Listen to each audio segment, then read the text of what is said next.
I need to find a fabric that's going to match my 35 Shades of Green artwork.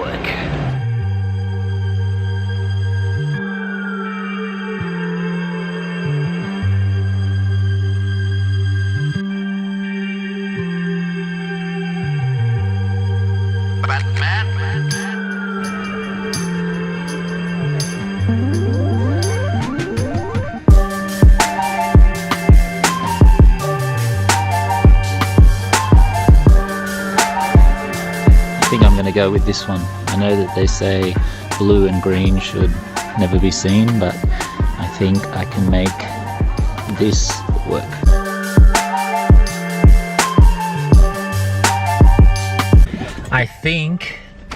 I hope this color is going to work with the frame. I can visualize it with the wood, and I did test it alongside a few different shades of green. A little bit nervous, but let's go back and have a look. The frame for this artwork is going to be very similar to this one you see here, but because the size of the artwork is quite large, they don't actually make mat boards that go 2 meters in length. So we're using fabric, we're using that blue fabric to create the mat board effect, and I really hope it's going to work well with the green. It's a little bit of an experimentation, but with each frame and with each artwork design, I like to try something a little bit different, experiment, take a few risks. So now I've got all my greens ready to go. I'm going to do a little bit more research, and then I think tonight I should be good to start getting some illustration done on this large piece of paper.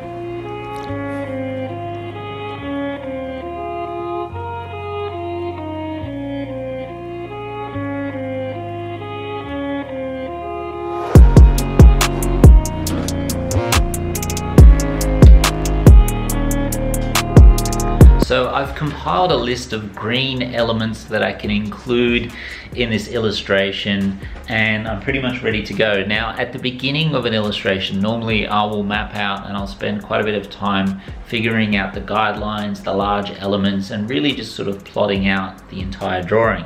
But because it is past 9 p.m. now, it's quite late. And creatively, I'm a little bit tired, but I do want to get some drawing done tonight. I decided to work on something simple so I can still be productive, but not have to try to think up the entire concept of the artwork. So I thought tonight, a simple basic challenge, just draw 1 or 2 of these apples within the artwork. And my goal is to use as many greens as close to this as possible and try to make it interesting. Now, this apple is the main focus of this entire artwork. So this will sort of almost act as bricks or the back structure of the entire drawing, with all the other elements sort of nestled in between. So it's going to be fun using this as the glue that holds the structure of the artwork together.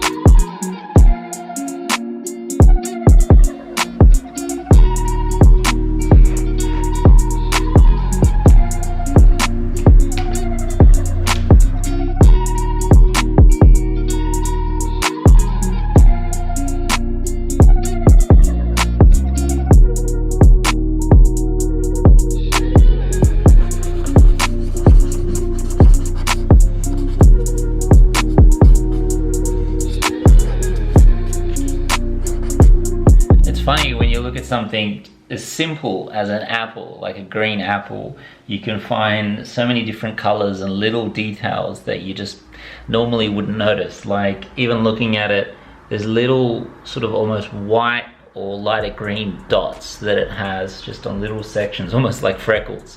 So there's ways that you can make the most, boring subject look interesting and try to add your own interpretation to it. So that's one thing I like about new challenges and new artworks.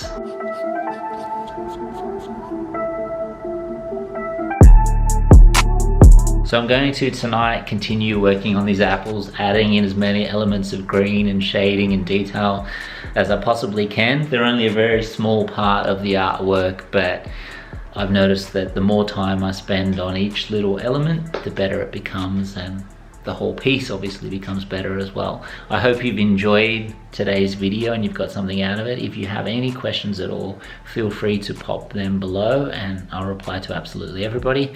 And as promised, I'll see you guys tomorrow.